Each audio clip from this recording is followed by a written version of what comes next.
అయితే ఇక్కడ అసలు ఏమీ లేదు, నా నుంచే బాగుపడ్డాడు శ్రీనివాస్ అని చెప్పేసి వాణి గారు అని అంటూ ఉంటారు.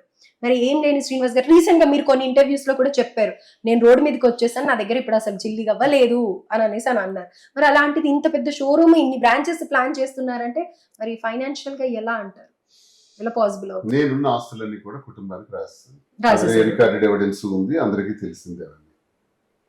ఇంకా కొద్దిపాటి ఫైనాన్స్ ఏమైనా ఉంటే అవి కూడా వాళ్ళకే వెళ్ళిపోతున్నాయి, అవి కూడా వాళ్ళకే ఇచ్చేస్తాను. మేమిద్దరం ఆలోచించింది ఏంటంటే, మనకు రాజకీయ జీవితం ఉంది, రెండు ఆధారపడిన పిల్లలు ఉన్నారు, ఈ రెండు నడవాలంటే ఏదో ఒకటి చేయాలి అని ఆలోచించి స్పష్టంగా మీకు తెలియజేస్తున్నాను, ఈ ఫైనాన్స్ ఏర్పాటు చేసిన దానిలో మాధురిదే కీలకమైన పాత్ర. ఓకే, ఈ తినుకున్నటువంటి అపార్ట్మెంట్స్ ఏవైతే విశాఖపట్నంలో ఉన్నాయో అవన్నీ సేల్ చేసేసాం. కొన్ని డాక్యుమెంట్స్ ఉన్నాయి, అమ్మిన డాక్యుమెంట్స్ ఉన్నాయి, అలాగే కొన్ని ల్యాండ్స్ ఉన్నాయి, ఆ ల్యాండ్స్ ను కూడా సేల్ చేసేసి ఆ ఫైనాన్స్ అంతా అక్యుములేట్ చేసి ఇప్పుడు స్టార్ట్ చేస్తాం. ఇది దీని రహస్యం. రైట్. సో వ్యాలంటైన్స్ డే అని అన్నాం కదా, లాస్ట్ టైం బర్త్డే కి మీరు చాలా స్పెషల్ గిఫ్ట్ ఇచ్చారు, వారు కూడా మీకు ఇచ్చారు. మరి ఈ వ్యాలంటైన్స్ డే కి ఎవరి దగ్గర నుంచి ఎక్స్పెక్ట్ చేసాం? మీ సీక్రెట్ నేను అప్పుడే రివ్యూ, ఆయన ఏదైనా ప్లాన్ చేశారో మరి ఏంటో తెలీదు, మరి మీరు ఏదైనా ప్లాన్ చేశారో తెలీదు, ఏం ప్లాన్ చేస్తారో తెలుసుకోవచ్చా? మరి సర్ప్రైజ్ కదా, 14th తెలుసుకుందరు కానీ నాకు సీక్రెట్ గా చెప్పండి. లేదు, సీక్రెట్ అంటే సీక్రెట్, సర్ప్రైజ్ అంటే సర్ప్రైజ్. అంతేనా? ఎక్కడికైనా బయటికి వెళ్తున్నారా, ఏదైనా ప్లాన్ చేస్తున్నారా? అది చెప్పేస్తే ఎలా ఉంటుంది, 14th మీరు చూద్దరు కానీ. అంతేనా? అయితే ఆ రోజు కూడా మేము ఒక్కసారి వచ్చి కవరేజ్ చేసుకొని వెళ్తాం. రైట్. అయితే వ్యాలంటైన్స్ డే సందర్భంగా మీరు చాలా స్పెషల్ లవ్ స్టోరీ అని చెప్పుకోవాలి, అండ్ ఇలా ఇంత డేర్ గా పబ్లిక్ ముందరకు వచ్చి ఎదిరించడం, ఇంట్లో తల్లిదండ్రులకే భయపడిపోతూ ఉంటాము, బయటికి రాలేము, అసలు వాళ్ళకి చెప్పడమే, కన్విన్స్ చేయడమే చాలా కష్టంగా ఉంటుంది వ్యాలంటైన్స్ డే. అలాంటి మీరు ఇంత నెగటివిటీ ఫేస్ చేస్తూ ఇంత మందిని ఎదురిస్తూ ఉన్నారు. సో మాధురి గారికి మీకు చాలా స్పెషల్ కదా, ఆయనకి ఎక్స్ప్రెస్ చేయాలనుకుంటే ఒక పాట రూపంలో ఎలా ఎక్స్ప్రెస్ చేస్తారు? ఎన్ని పాటలు పాడేది, మీ పాటల కోసమే వెయిట్ చేస్తున్నారు. నేను జస్ట్ బాత్రూమ్ సింగర్ శ్రీనివాస్ గారి కోసం. అయినా పర్లేదు, ఆయనకి ఇష్టం కదా. నాకు నువ్వు, నీకు నేను, ఒకరికొకరం నువ్వు నేను. సూపర్, కంటిన్యూ చేయండి. అంతే, ఇంకా రాదు. మీరు చెప్పండి సార్, మీరే పాట డెడికేట్ చేస్తారు, అట్లీస్ట్ ఒక లైన్ చెప్పండి. అసలు లైన్ కాదు కదా, శ్రీనివాస్ గారికి సాంగ్స్ రావు, డాన్స్ రాదు, ఏమి రావు, ఎప్పుడు కరెక్ట్ అని ఏదన్నా అనిపించిందా మీకు ఇప్పటిదాకా? మంచి క్లాసికల్ భరతనాట్యం బాగా చేస్తారు కాబట్టి కొన్ని పాటలు ప్రత్యేకంగా ఉంటాయి. అంటే నెమలికి నేర్పిన నడకలి, తర్వాత ఇంకేదో స్వర్ణకమలంలో ఒక సాంగ్ ఉంది, ఇలా చాలా బాగా చేస్తారు. ఓకే, ఇప్పుడు మనం డాన్స్ చేయించలేం కాబట్టి ఒక్క పాట మాధురి గారికి మీరు డెడికేట్ చెయ్యాలి అనుకుంటే ఒక్క సాంగ్, ఒక లైన్ చెప్పండి. వింటాను కానీ నా పాడేది వాయిస్ కాదు, ఇది గళం, తిట్టే గళం, ఇది విమర్శించే గళం, ఇది ప్రజా గొంతే గళం, కానీ పాడే గళం కాదు. సరే, పోనీ ఏదన్నా ఒకటి మనం ట్రై చేయకూడదు, అవసరం. ఓకే, నేను మిమ్మల్ని పాట పాడమని చెప్పాను, కానీ మీరు ఈ సందర్భంలో ఏదైనా చెప్పాలి అనుకుంటే మాధురి గారికి ఏం చెప్తారు? వ్యాలంటైన్స్ డే సందర్భంగా. స్వీట్ గర్ల్, ప్రేమని పంచిపెట్టినటువంటి, నేను ఏదైతే కోల్పోయానో మాధురి దగ్గర అది పొందగలిగాను. అంతే కదా, నేను అదే అంత ప్రతి ఒక్కరికి నేను అదే చెప్తున్నాను.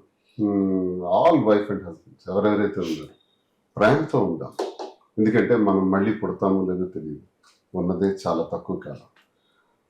ఆ క్షణికమైనటువంటి జీవితంలో ఈర్ష్య, అసూయ, ద్వేషాలు ఇలాంటివన్నీ పెట్టుకుంటే ఆఖరికి మిగిలిన రోగాలే, ఏదో ఒక రోజుకు పోతాం.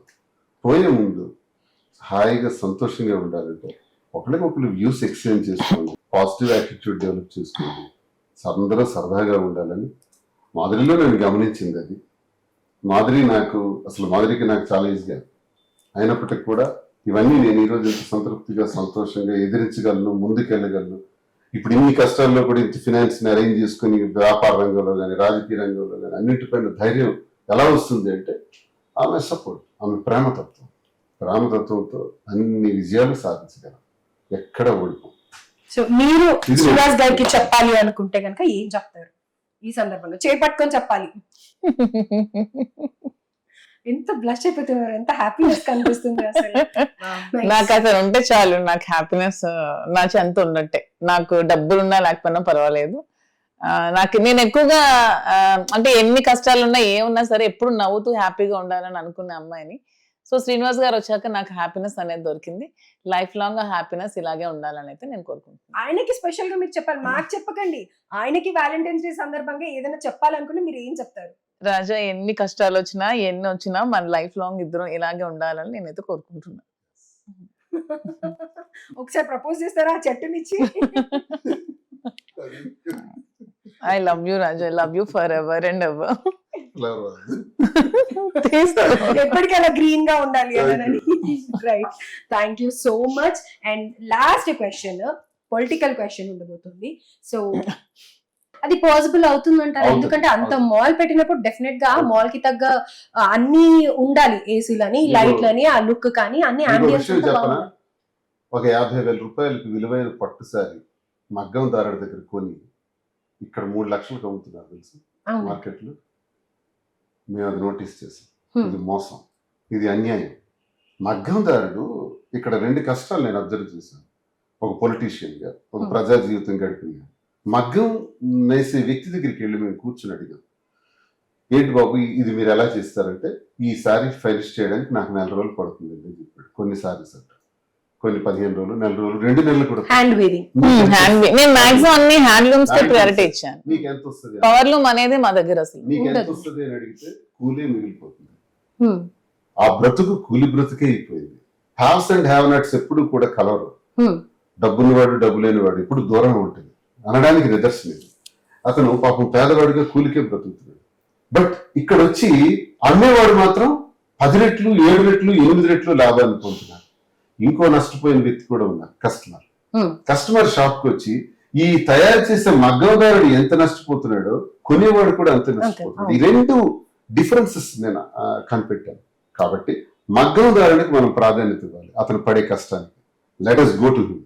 అక్కడికి వెళ్దాం, ఆయన చేసే ప్రతిసారి కూడా మనం తీసుకుందాం, ఆయనకి సరైనటువంటి రేట్ ఇద్దాం అని మన 4 నెలల్లో కలెక్ట్ చేసిన ఎక్కడ వారణాసి, కోల్కతా, బెనారస్, అలాగే బెనారస్, బెంగళూరు, తర్వాత ధర్మవరం, యాడికి, ఎలుక, అలహాబాద్, ఇలాంటి ప్రాంతాలు, కంచి, ఇవన్నిటి నుంచి ఇలాగే సేకరించి దీనికి 7 రెట్లు, 8 రెట్లు, 10 రెట్లు వేయకుండా మీరు అన్నట్టుగానే మెయింటెనెన్స్, జిఎస్టి, ప్రాఫిట్ అన్ని వేసుకుంటే 50,000 రూపాయలు సారీ 80,000 కమ్మండి, 90,000 కమ్మండి.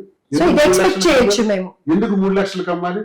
మేము రీజనబుల్ ప్రైస్ కమ్మితే ఆ కస్టమర్ కళ్ళల్లో ఆనందం మాకు తెలుస్తుంది. ఆ ఆనందం మాకు కావాలి. డెఫినెట్ గా పెళ్లిళ్ళు అప్పుడైతే ఇంకా అసలు ఆ తల్లిదండ్రులు చీరలకే సగం డబ్బులు నేను అదే అనుకున్నాను. ఇప్పుడు నా కస్టమర్ నే నేను బ్రాండ్ గా చేసి, ఇప్పుడు నేను తక్కువ ప్రైస్ కి ఇచ్చాను అనుకో, కస్టమరే నా బ్రాండ్ అవుతారు. ఇప్పుడు నేను కోట్లు పెట్టి హీరోయిన్స్ తెచ్చి, మోడల్స్ పెట్టి ప్రమోషన్స్ ఇచ్చే బదులు కస్టమర్ సారీస్, నా కస్టమరే నా బ్రాండ్ అన్నమాట. షాప్ ఓపెనింగ్ కి ఎవరైనా ఎక్స్పెక్ట్ చేయొచ్చా పెద్ద పెద్ద వాళ్ళని? సార్ అయితే నన్నే ఒప్పి చేయమంటున్నారు, నేనైతే ఎవరినైనా పిలుద్దాం అని అంటున్నాను. నేను మాత్రం సినిమా వాళ్ళని టచ్ చేస్తున్నారా? పొలిటికల్ వైపు ఎవరైనా? సినిమా పాలిటిక్స్ కి సంబంధం లేకుండా బిజినెస్ చేద్దామని అయితే అనుకుంటున్నాం.